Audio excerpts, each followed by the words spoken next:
name is Ember Kelley, and I'm the Director of Religious Education at the Fourth Universalist Society in the city of New York. During this Lent season, we are observing a time of digital minimalism, a time to use our phones a little bit less, to use social media a little bit less, and just kind of step away from the screens in a world where screens are dominating everything. In today's video, our Assistant Director of Religious Education, Colin Wolfe, is going to be talking with me about social media, my previous relationship with it, as well as how that is going now that I'm 2 weeks into not touching social media at all. And so I hope you enjoy this discussion that we get to have together.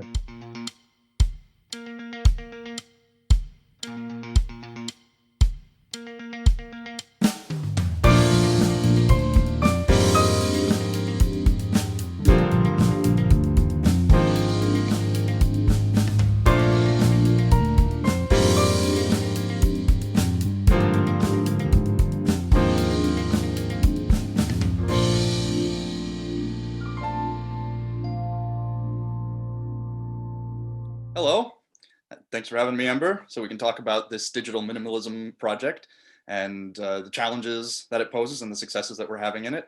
How's it going for you so far, would you say? I'd say overall, it's actually been quite a positive adventure for me in my life. In the last video, I talked about switching to a flip phone. That's been very different, but it's been a way to really commit to not being on a device all the time. Yeah, absolutely. And this past Sunday, we got a little bit of an experience of just how challenging it can be to rearrange our lives this way. Nothing quite highlights the difficulty of giving up digital media like having it uh, involuntarily disrupted when you're relying on it. We had some internet hiccups this past week with some online events we were having. We had to do some improvising on the service day when we had some hiccups with some of our staff. So how did those experiences kind of highlight the tactics that you're using to actually make this work out? Definitely. So the reason I picked the phone that I did was so that I had group text ability on it, because not all the flip phones can handle that. I suppose even some Android smartphones can't handle the group text very well either. But so on Sunday I found it fairly last second after I'd already sent out this group text, which had taken me a while to type on this flip phone.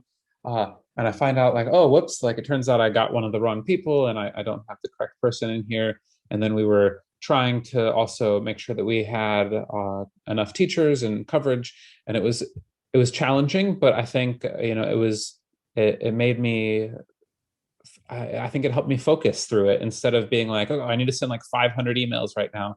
Like having this focus made me like more disciplined. Like, okay, what do I need to do first? Like, I need to start this new group text. I need to make sure that this person has this information. I need to make sure that we have a contact information for this backup teacher. Like it helped me be more focused by being less reliant on the internet. And I suppose that Tuesday was, especially without the internet, a really a challenging trial. And we had considered all of our options. Luckily, I was able to borrow my wife's smartphone, but then the internet came on mysteriously 7 minutes before the event, and so you just don't know what to expect with the internet, and it really, having an outage for a couple of hours in like our whole little town here in Bayonne, it was a sign of like, hey, like it's good to not be reliant on the internet for doing all of my work. Yeah, and well, of course, during this time when everything is virtual, it seems a particularly rigorous decision to make. I mean, technology is more and more knit into our lives, not just as a matter of habit, but as a matter of real last recourse utility. Just this morning before our meeting, I was reminded of this. A tutoring pupil had to log off twice. Our session was disrupted and made about a quarter shortened just by internet hiccups, for instance. So we're coming to really face to face with the way in which normal life is completely predicated on remote learning and on these devices working. What about the slightly more elective part of that, the social media engagement, these more customizable things that we dedicate our time to ostensibly for recreational and social purposes that are less work related, you've been trying to minimize your engagement with those as well. How has that been going for you? Yeah, so I did, set some stronger balances about like this is when I will do work related things, so just to help me set overall technology balances. Because, like you said, this is kind of just everywhere in our lives right now. But one of the areas that I did decide to be much more strict was social media. In my life, I have definitely been the type of person who it gets pretty addicted to social media pretty easily. And a few years ago, I was definitely the I'm going to argue online with people on social media. I suppose we're seeing actually a real life news consequence of that with Neera Tanden running into trouble in Congress for arguing with people on Twitter. I was someone that she had argued with in the past. I would like to take a second to brag about that. But so I had been this person that argued with people online and felt like that was really making a difference in the world, and that I spent like hours on Facebook, really kind of searching for validation, for connection, for feeling like I belonged on Facebook. And same thing with lots of other forms of social media. Like there would be times I got briefly involved with TikTok, but then I found that I was literally spending like an hour a day just like sitting there scrolling through these videos. But I think that people have very different approaches to social media. I know, like for example, that you have like a page, but I don't think you use it that often, do you? No, no, I also, this stuff was relatively new during my early high school years, and I was still kind of late to the game. I had friends saying, "No, get in on this. You need this if you want to actually stay in contact with people." And there have been some pleasant side effects of the fact that I happen to have a Facebook page developed. There are, old friends from states that I used to live in that reach out of the blue, and that's very pleasant. Um, but yes, I learned pretty early on the just sad and cumbersome futility of my trying to engage persuasively or productively in arguments online, and I've developed sort of a visceral allergy to those kinds of conversations playing out on the internet. In fact, and my Facebook page. I'm an actor. I'm in the theater industry when I'm not working at Fourth U, and that has been sort of considered a professional requirement. Especially, you do these small independent productions, and it's a professional, team playing courtesy to make sure that you promote the show on those pages. But that's pretty much, other than the odd happy birthday, that is what I confine my Facebook use to. And it doesn't even really take discipline for me to do that at this point. It is a habit born largely out of a very reflexive distaste for just being in that space. Definitely. And I mean, so this has been like this to me kind of feels like the culmination of like a multi-year journey. I mentioned in the last video that like back in 2019, I had started limiting like my phone time and stuff like that. But really before that, I had started like stepping away from arguing with people on Facebook, like that. I just realized that it wasn't doing me any favors. It was just making me more stressed, that wasn't beneficial to my life. And then like I think one of the things that I did more recently was just in January. I made a conscious decision as kind of like a New Year intention to I'm not going to proactively reach out to folks on social media. I'm going to like see who thinks it's important to like reach out to me, to be much more intentional in my communication, because I think a lot of people work with social media and they think like, oh wow, like this person liked my photo, and that's like this real interaction that happened. Whereas now that I'm stepping away from it, like that feels kind of empty sometimes. Like whereas now that I'm texting or maybe WhatsApping with folks, that means that somebody has to intentionally go out of their way to be like, hey, I want to talk with Ember today. That it feels a bit more intentional to have that conversation with me. And so this has been a long journey. Like, and I think that there's definitely some ways that you can have a healthier relationship with social media. But I think, for me, it wasn't working. It was too easy for me to fall into the trap of spending multiple hours on it a day. Yeah, absolutely. And like you say, everybody's experience with it is different. I would say that texting is probably one that I spend more time on comparatively, and I tend to break the text field because I, write what really ought to be an email because I get lost in some long contiguous strain of argument that isn't actually that conducive to the tiny keypad. So that's the one that I need to work on trimming down on maybe. But I like the idea of a non-time sensitive, indefinite conversation. You're not demanding an immediate response, but yes, it's sort of a litmus test for which conversations people are interested in investing in and spending time on, and it's private, so you immediately take that kind of self-promotional performative aspect out of it, which I appreciate.